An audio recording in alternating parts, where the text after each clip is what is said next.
Hello बच्चों, good morning India, good morning friends. आइए solve करते हैं क्वेश्चन।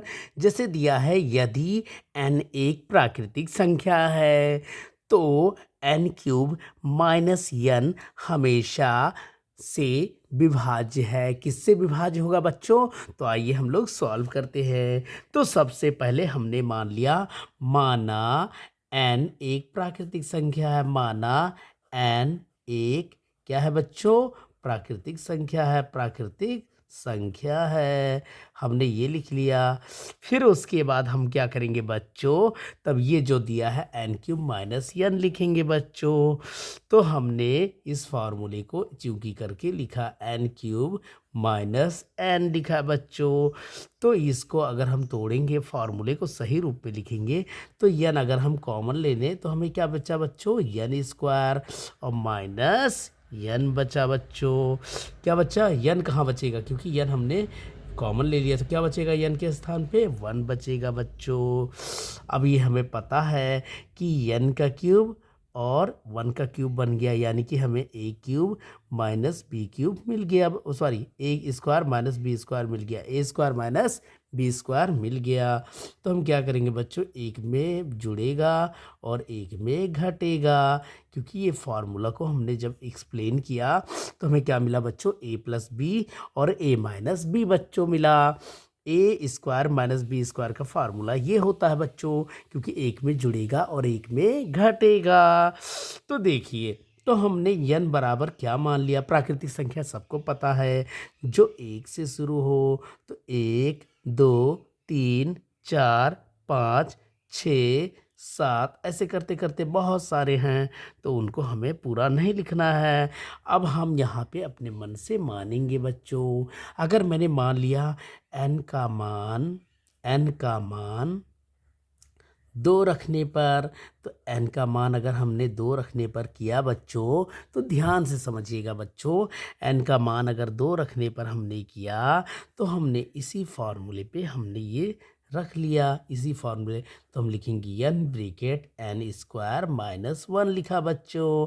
अब इसी पे हम n का मान रख लेंगे, तो n का मान हमारा कितना आया बच्चों? 2 आया।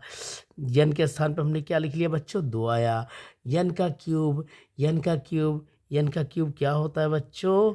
तो n का क्यूब हमारा, अब इसको हम लोग मानेंगे n का क्यूब। तो n का क्यूब हमारा क्या होता है बच्चों? तो हम क्या करेंगे? n का क्यूब यानी कि 2 का स्क्वायर, सॉरी n का स्क्वायर दिया है ना, तो n का स्क्वायर यानी कि 2 का स्क्वायर माइनस 1। अब इसको सॉल्व करेंगे तो 2, और यहाँ पे 2 का स्क्वायर कितना होगा बच्चों? 4 होगा। तो 4 माइनस 1 होगा, तो यहाँ पे हो जाएगा 2 गुणे 4 में से 1 गया, 3 आया बच्चों। क्या आया बच्चे? 3 आया। और एक हम ऐसे भी लिख सकते हैं बच्चों। तो हमने इन दोनों का गुणा किया तो हमें क्या प्राप्त हुआ बच्चों? 6 प्राप्त हुआ। क्या प्राप्त हुआ बच्चों? 6 प्राप्त हुआ। ये थोड़ा लंबा आंसर है बच्चों, इसलिए थोड़ा टाइम लगेगा। तो 2 तिया कितना है बच्चों? 6 प्राप्त हुआ। आप समझ सकते हैं। सबसे पहले हमने n का मान 2 रखने पर, फिर से रिपीट करते हैं बच्चों, n का मान 2 रखने पर, तो n स्क्वायर माइनस 1 पे हमने ये फार्मूला आजमाया। तो देखिए बच्चों, हमने क्या किया? 2 2 और 2 तो लिखा, और n के स्थान पे क्या लिखा? 2 का स्क्वायर माइनस 1 लिखा। और सबको पता है 2 का स्क्वायर 4 होता है, माइनस 1 लिखा। तो 2 गुणे और 4 में से 1 गया, कितना आएगा बच्चों? 3 आया। तो 2 तिया कितना आया बच्चों? 6 आया। कितना आया बच्चों? 6 आया। ठीक बच्चों, तो ऐसे हम लोग इसको भी लिखते हैं, ऐसे भी हम लोग इसको भी लिखते हैं। तो हम लोग लिखेंगे तो कैसे लिखेंगे बच्चों? तो हमें पता है हम कैसे लिखेंगे बच्चों। तो हम इसी रूप में फिर से लिखेंगे। तो हम लिखेंगे n का मान, n का मान, n का मान 3 रखने पर, 3 रखने पर। अगर हमने 3 रखा तो ध्यान दीजिएगा बच्चों, अगर n का मान हमने 3 रखा तो हम क्या करेंगे?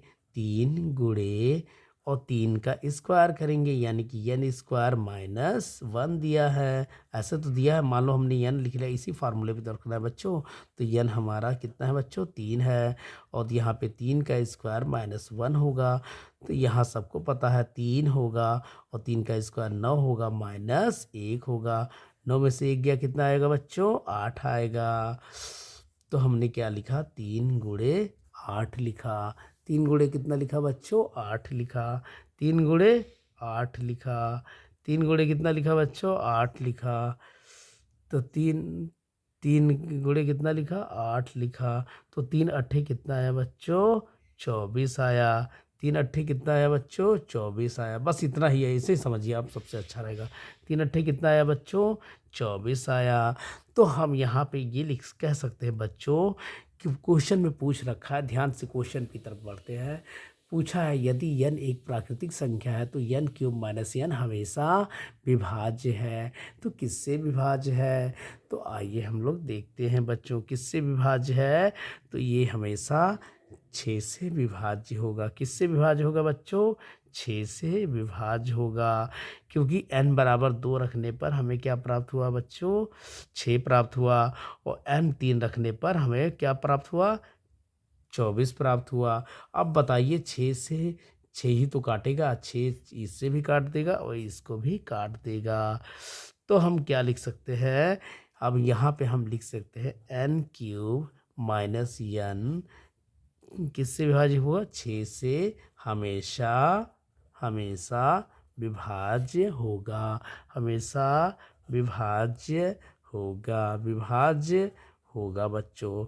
तो आइए देखते हैं कौन सा ऑप्शन सही होगा बच्चों। तो option number B is correct होगा बच्चों। थैंक्स फॉर वॉचिंग बच्चों।